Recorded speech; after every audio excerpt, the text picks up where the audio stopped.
سیدنا عمر فاروق رضی اللہ تعالی عنہ کا دور مبارک تھا۔ آپ کے دور میں ایک نوجوان لڑکا تھا جس کو زنا کے جرم میں سزا کے لیے بھیجا جا رہا تھا۔ یاد رہے کہ اسلام میں شادی شدہ زانی کی سزا یہ ہے کہ اسے سنگسار کر دیا جائے، اور غیر شادی شدہ زانی کی سزا یہ ہے کہ اسے 80 یا 100 کوڑے مارے جائیں۔ تو یہ نوجوان لڑکا سزا کی طرف جا رہا تھا، رو رہا تھا، چیخ رہا تھا، پکار پکار کر کہہ رہا تھا، اور مجھ پر رحم کرو، میں بے گناہ ہوں، میں نے کوئی گناہ نہیں کیا، میرا کوئی جرم نہیں ہے، میں قصوروار نہیں ہوں، میں بے قصور ہوں، مجھے بے قصور مارا جا رہا ہے، بے قصور میری جان لی جا رہی ہے۔ یاد رکھنا، اگر تم نے میں بے گناہ کو مار ڈالا، اگر تم نے میں بے قصور کو مار ڈالا، تو یاد رکھنا قیامت کے دن میں تمہیں جہنم میں لے جانے کا ذریعہ بنوں گا، کیونکہ میں بے گناہ ہوں۔ اگر تم مجھے مارو گے تو قیامت کے دن میں اللہ رب العالمین کے سامنے شکوہ پیش کروں گا کہ یا اللہ، انہوں نے غلط فیصلہ کیا تھا اور مجھے مار ڈالا تھا۔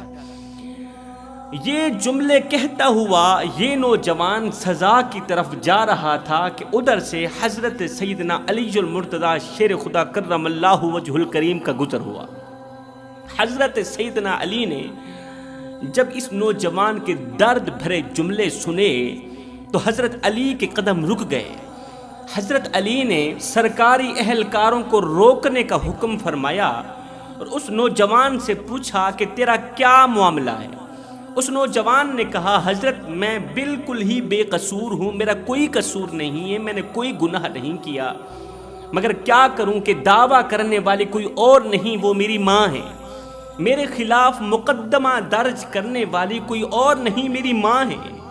حضرت علی نے فرمایا کہ کس طرح کا دعویٰ کیا اس نے؟ تیرے اوپر کون سے گناہ کا الزام لگایا گیا؟ اس نوجوان نے کہا، حضرت میری ماں نے دعویٰ کیا ہے، میرے خلاف مقدمہ درج کیا ہے کہ میں نے اس کے ساتھ زیادتی کی ہے، میں نے اس کے ساتھ گناہ کیے، حالانکہ میں نے کوئی گناہ نہیں کیا۔ حضرت کیا کوئی بیٹا اپنی ماں کے ساتھ گناہ کر سکتا ہے؟ کوئی بیٹا اپنی ماں کے ساتھ اتنا بڑا جرم کر سکتا ہے؟ حضرت میں مر جاؤں، مٹ جاؤں، خاک میں مل جاؤں اگر میں نے یہ گناہ کیا ہو تو، اگر میں نے یہ گناہ کیا ہوتا تو اب تک آسمان سے عذاب نہ برستا، قیامت قائم نہ ہو جاتی، اب تک زلزلہ نہ آتا، اب تک آسمان سے میرے اوپر پتھروں کی بارش نہ برستی، اگر میں اپنی ماں کے ساتھ زیادتی کرتا تو۔ مگر کیا کروں کہ میرے خلاف دعویٰ کرنے والی بھی میری ماں ہے، وہ کہتی ہے کہ واقعی میں نے اس سے گناہ کیا ہے، وہ مجھے بیٹا ماننے سے انکار کر گئی، حقیقتاً میں اس کا بیٹا ہوں، لیکن میری ماں نے انکار کر دیا کہ میں اس کا بیٹا ہوں، میری ماں نے بیٹا ماننے سے مجھے انکار کر دیا ہے۔ حضرت سیدنا علی المرتضیٰ شیر خدا کرم اللہ وجہ الکریم نے اس لڑکے کی روداد سنی، درد بھرے جملے سنے، تو حضرت سیدنا علی نے سرکاری اہلکاروں کو فرمایا کہ آج کے دن کے لیے اس کی سزا معطل کر دو، آج کے دن اس کو سزا ہرگز نہ دی جائے، کل دوبارہ اس کے فیصلے پر غور کیا جائے، کل دوبارہ میں اس کا فیصلہ کروں گا، اگر یہ گنہگار نکلا تو پھر اس کو ضرور سزا دینا۔ سرکاری اہلکاروں نے آج کے دن کے لیے سزا روک دی۔ رات ہو گئی، صبح کا سورج طلوع ہوا تو حضرت سیدنا علی المرتضیٰ شیر خدا نے عدالت لگائی، اپنی عدالت میں اس لڑکے کو، اس کی ماں کو اپنی عدالت میں طلب فرمایا۔ اب وہ لڑکا بھی حاضر ہو گیا، اس کی ماں بھی حاضر ہو گئی۔ حضرت علی رضی اللہ تعالی عنہ نے اس لڑکے کو کہا کہ یہ تیری کیا لگتی ہے؟ اس نے کہا، حضرت یہ میری ماں ہے، اس نے موت کی سی اذیت پا کر مجھے جنم دیا، موت کی سی اذیت پا کر میں اس کے شکم سے اس کی جھولی میں آیا، اب جب میں بڑا ہوا ہوں تو یہ بیٹا ماننے سے انکار کر گئی، حقیقتاً یہ میری ماں ہے۔ حضرت علی نے اس کی ماں کو مخاطب کرتے ہوئے فرمایا، اب تو بتا یہ تیرا کیا لگتا ہے؟ اس نے کہا، یہ تو میرا کچھ بھی نہیں لگتا، یہ تو جھوٹا ہے، اور جھوٹے پر خدا تعالیٰ کی لعنت ہو، یہ جھوٹ بول رہا ہے، اس نے میرے ساتھ گناہ کیا ہے، اس نے میرے ساتھ زنا کیا ہے، اس کو سزا دینی چاہیے، اس کو سنگسار کر دیا جائے، اسے جان سے مار دیا جائے۔ حضرت علی نے فرمایا اگر واقعی یہ تیرا بیٹا نہیں ہے، تو سچی ہے اور یہ نوجوان جھوٹا ہے، تو پھر میں علی کا جو فیصلہ ہوگا تمہیں قبول ہوگا؟ اس نے کہا حضرت دل و جان سے قبول کروں گی۔ حضرت علی نے فرمایا پھر میرا فیصلہ یہ ہے کہ میں ابھی اور اسی وقت اس نوجوان لڑکے کا تیرے ساتھ نکاح کرتا ہوں، اس نوجوان لڑکے کی تیرے ساتھ شادی کرتا ہوں، ابھی اور اسی وقت تو اس کی بیوی بننے جا رہی ہے، ابھی اور اسی وقت تو اس کی بیوی بننے جا رہی ہے۔ یہ سننا ہی تھا کہ اس عورت کی چیخ نکل گئی، عورت رونے لگی، رو کر کہنے لگی حضرت کیا آپ ایک بیٹے کی ماں سے شادی کرنا چاہتا؟ کیا بیٹے کا ماں کے ساتھ نکاح ہو سکتا ہے؟ کیا ایک ماں بیٹے کی دلہن بن سکتی ہے؟ پھر اللہ ناراض نہیں ہو جائے گا؟ پھر قیامت قائم نہیں ہو جائے گی؟ پھر ایک زلزلہ بپا نہیں ہو جائے گا؟ پھر آسمان سے آگ کے شعلے نہیں برسیں گے؟ حضرت علی رضی اللہ تعالیٰ عنہ نے فرمایا میں نے سمجھا نہیں ہے، مجھے سمجھانے کی کوشش کرو نا، اس کا کیا مطلب ہے؟ اس نے کہا حضرت یہ میرا بیٹا ہے۔ آپ نے فرمایا پھر بیٹے کے اوپر اتنے بڑے گناہ کی تہمت لگاتے ہوئے تجھے شرم نہیں آتی؟ زنا کا الزام لگاتے ہوئے تجھے شرم نہیں آتی؟ اس نے کہا حضرت واقعی یہ میرا بیٹا ہے، حقیقتاً یہ میرا بیٹا ہے۔ آپ نے فرمایا او نادان عورت، تو نے موت کسی اذیت پا کر اسے جنم دیا، موت کسی اذیت پا کر شکم سے گود میں لے کے آئی، پھر تو نے اس پر ظلم و ستم یہ کیا کہ اسے بیٹا ماننے سے انکار کر دیا، ابھی بھی تیرا غصہ ختم نہ ہوا تو نے اس پر زنا کا الزام لگایا تاکہ اسے سنگسار کر دیا جائے، اسے دل و جان سے مار دیا جائے۔ اس نے کہا حضرت میری کہانی تو سنو۔ اس نے کہا حضرت یہ میرا بیٹا ہے۔ حضرت علی نے فرمایا بھلا کوئی بیٹا اپنی ماں کے ساتھ گناہ کر سکتا ہے؟ بھلا کوئی بیٹا اپنی ماں کے ساتھ زنا کر سکتا ہے؟ اس نے کہا حضرت میری کہانی تو سنیں۔ وہ کہانی یہ ہے کہ ایک مالدار شخص تھا، بہت ہی بڑا رئیس تھا، کبیر تھا، اس کے پاس دولت کی فراوانی تھی، دولت کے انبار لگے ہوئے تھے، اس کے پاس پیسوں کی بوریاں موجود تھیں۔ لالچ میں آ کر میرے بھائیوں نے میرا اس کے ساتھ نکاح کر دیا، اس کے ساتھ شادی کر دی، میری اس کے ساتھ شادی ہو گئی۔ شادی کے 1 سال بعد میرا یہی بیٹا پیدا ہوا، میں نے اس بیٹے کو جنم دیا۔ یہ اسی باپ کا بیٹا ہے جو مالدار تھا، رئیس تھا، کبیر تھا۔ تو شادی کے 1 سال بعد جیسے ہی میرا بیٹا پیدا ہوا، یہ چند ماہ کا تھا، کم سن بچہ تھا، دودھ پیتا بچہ تھا کہ اس کے باپ کا انتقال ہو گیا۔ میرا مالدار شوہر مر گیا۔ اس کے مر جانے کے بعد، اسے سپرد خاک کرنے کے بعد میرے بھائیوں کی نیت بدل گئی۔ میرے بھائیوں نے مجھے کہا کہ اگر تیرا یہ بچہ جوان ہو گیا تو پھر تو یہ ساری جائیداد کا مالک یہی بن بیٹھے گا، پھر تو یہ ساری جائیداد کا مالک بن جائے گا نا۔ اگر یہ جوان ہو گیا پھر ہمارے ہاتھوں سے دولت جاتی رہے گی، ہمارے ہاتھوں سے یہ جائیداد جاتی رہے گی۔ اس طرح کرو کہ اس بیٹے کو مار دو تاکہ جتنی بھی دولت ہے اس دولت کے حقدار ہم بن جائیں، اس دولت کے مالک ہم بن جائیں۔ جلدی کرو نا اپنے اس بیٹے کو مار دو۔ میں نے اپنے بھائیوں کو کہا کہ اس کو میں مارتی نہیں ہوں، اس طرح کرتی ہوں گھر سے لے جاتی ہوں، ویرانے میں چھوڑ آتی ہوں، بچ گیا تو بچ گیا، مر گیا اس کا اپنا مقدر، مر گیا اس کا نصیب۔ بھائیوں کی بے تکی باتوں پر آ کر میں نے اپنے کم سن بچے کو اٹھایا، ویرانے میں چھوڑ آئی، ویرانے میں چھوڑ آئی، جہاں اوپر آسمان تھا، نیچے زمین تھی، دائیں بائیں کچھ بھی نہیں تھا، ویرانے میں چھوڑ کے واپس آ گئی، ویرانے کے حوالے کر کے واپس آ گئی، زمین اور آسمان کے حوالے کر کے واپس آ گئی۔ پھر مجھے پتہ نہیں وہ کہاں چلا گیا، کس نے اسے اٹھایا، کس نے نہیں اٹھایا، کس نے اسے پالا، کس نے نہیں پالا، وہ بچہ ہے یا مر گیا ہے، زندہ ہے یا موت کی گھاٹ اتر گیا ہے، پھر مجھے کوئی علم نہیں ہے۔ وقت گزرتا گیا، وقت گزرتا گیا، میرے اس بیٹے کو موت نے تو نہیں اٹھایا تھا، کسی جانور نے نہیں اٹھایا تھا، بلکہ وہاں کی کسی بے اولاد عورت نے اٹھا لیا، بے اولاد عورت نے اٹھایا، میرے بیٹے کو گھر لے گئی۔ میرا بیٹا آج چھوٹا کل بڑا، آج چھوٹا کل بڑا۔ جب اس نے جوانی کی دہلیز پر قدم رکھا تو اس کے دل میں ماں کی محبت نے انگڑائی لی، اسے ماں یاد آنے لگی، جب ماں کی محبت اسے ستانے لگی، جب دل میں ماں کو دیکھنے کا شوق پیدا ہوا تو اس لڑکے نے گھر سے باہر کی طرف قدم رکھا۔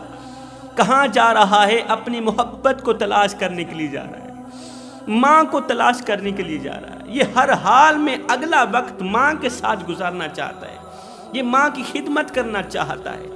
اللہ اکبر، تلاش کرتے کرتے اللہ نے اس کی مدد کی، آخر کار یہ مجھ تک آن ہی پہنچا۔ کہا کہ کیا تو میری ماں نہیں ہے؟ کیا تو نے مجھے جنا نہیں تھا؟ اب پھر سے میرے بھائیوں کی نیت بدل گئی، میرے بھائیوں نے پھر سے مجھے برگلایا، کیونکہ بھائیوں کی نیت بدل گئی تھی۔ میرے بھائیوں نے پھر سے مجھے برگلایا، کہا کہ اس پر زنا کا جھوٹا الزام لگا کر ہمیشہ کے لیے اسے جان سے ہی مار دو، اس کے اوپر زنا کا جھوٹا الزام لگا کر ہمیشہ کے لیے اسے ختم کر دو، سنگسار ہی کروا دو۔ تو یا علی، میں بھائیوں کی جھوٹی اور بے تکی باتوں پر آ کر بیٹے کو سنگسار کرنے لگی، مگر اللہ نے میرے بیٹے کو بچا لیا۔ حقیقت تو یہ ہے کہ یہ میرا بیٹا ہے اور بالکل بھی گناہ سے پاک ہے، اس نے میرے ساتھ کوئی گناہ نہیں کیا۔ میں بھائیوں کی بے تکی باتوں پر آ گئی تھی، میری آنکھوں پر غفلت کا پردہ پڑ گیا تھا۔ حضرت خدا کے لیے مجھے معاف کر دو، حضرت خدا کے لیے مجھے معاف کر دو۔ ہائے، جب حضرت سیدنا عمر فاروق رضی اللہ تعالی عنہ کو پتہ چلا تو حضرت عمر فاروق رضی اللہ تعالی عنہ اتنے روئے کہ اس سے پہلے اتنا کبھی نہیں روئے تھے۔ رو کر آپ فرمانے لگے، آج اگر علی نہ ہوتے تو عمر ہلاک ہو گیا ہوتا، آج اگر علی نہ ہوتے، آج اگر اس نوجوان کو بے گناہ قتل کر دیا جاتا، سنگسار کر دیا جاتا تو آج عمر ہلاک ہو گیا ہوتا۔ پھر مر جانے کے بعد عمر اللہ کو کیا منہ دکھاتا، کون سا منہ لے کر جاتا اللہ کے سامنے؟ اللہ اکبر۔ حضرت سیدنا علی المرتضی شیر خدا کرم اللہ وجہ الکریم نے فرمایا، او نادان عورت، تجھے پتہ نہیں ہے اولاد اللہ تعالیٰ کی سب سے بڑی نعمت ہے۔ تو پیسوں کے پیچھے آ کر، پیسوں کے پیچھے، دولت کے پیچھے آ کر اپنے سچے رشتے کو ٹھکرا دیا۔ تو نے تو اللہ کے غضب کو دعوت دی ہے، اللہ نے تیرے اوپر کرم کیا ہے، تجھے اپنے غضب سے بچا لیا، اپنے عذاب سے بچا لیا۔ اللہ نے تجھے صاحب اولاد کیا، تو نے اللہ تعالیٰ کی اس نعمت کی ناشکری کی، بے قدری کی، وہ بھی بھائیوں کی باتوں میں آ کر۔ اے عورت، اپنے بیٹے کو اٹھا، جا لے جا، اس کی اچھی تربیت کر، اسے دین سکھا، اسے قرآن سکھا، اس کے دل میں اپنی محبت ڈال۔ آئندہ کے لیے تیرا بیٹا تیری خدمت کرے گا، ہمیشہ کے لیے تیری خدمت کرے گا۔ حضرت علی نے فرمایا، اولاد بہت بڑی نعمت ہے، بہت بڑی نعمت ہے، ان سے جا کے پوچھو جن کے پاس دولت بھی ہے، پیسہ بھی ہے، پیسے کی فراوانی ہے، دولت کی فراوانی، رزق کی بارش برستی ہے، گھر میں پیسوں کی بوریاں پڑی ہیں، سب کچھ ہے، مگر اولاد نہیں ہے، اور اولاد کی کمی نے انہیں ہر وقت پریشان کر رکھا ہے۔ اولاد کے نہ ہونے کی وجہ سے وہ لوگ ہر وقت پریشان رہتے ہیں، ہر وقت ان کا دل بے چین رہتا ہے، دل بے قرار رہتا ہے، دل بے اطمینانی کا سبب بنا رہتا ہے کہ اللہ تعالیٰ نے انہیں سب کچھ دیا ہے مگر اولاد نہیں دی۔ اگر اللہ نے تمہیں اولاد دی ہے تو خدا را اپنی اولاد کی اچھی تربیت کریں تاکہ آنے والے وقتوں میں اولاد تمہارا سہارا بنے، اولاد کو دین سکھائیں۔ اللہ اکبر۔ جب اولاد دنیا کی دولت سے مالا مال ہو جائے تو والدین ڈر ڈر کے بات کرتے ہیں کہ کہیں اولاد ہم سے ناراض نہ ہو جائے، اور اگر اولاد دین کی دولت سے مالا مال ہو جائے، دین کا علم سیکھ لے، تو پھر اولاد ڈر ڈر کے بات کرتی ہے کہ کہیں ماں باپ ہم سے ناراض نہ ہو جائیں۔ اگر ماں باپ ہم سے ناراض ہو گئے پھر اللہ بھی ناراض ہو جائے گا، اس کا رسول بھی ناراض ہو جائے گا۔ اللہ بھی ناراض ہو گیا، اس کا رسول بھی ناراض ہو گیا، پھر تو ہماری دنیا بھی تباہ ہو گئی، آخرت بھی تباہ ہو گئی۔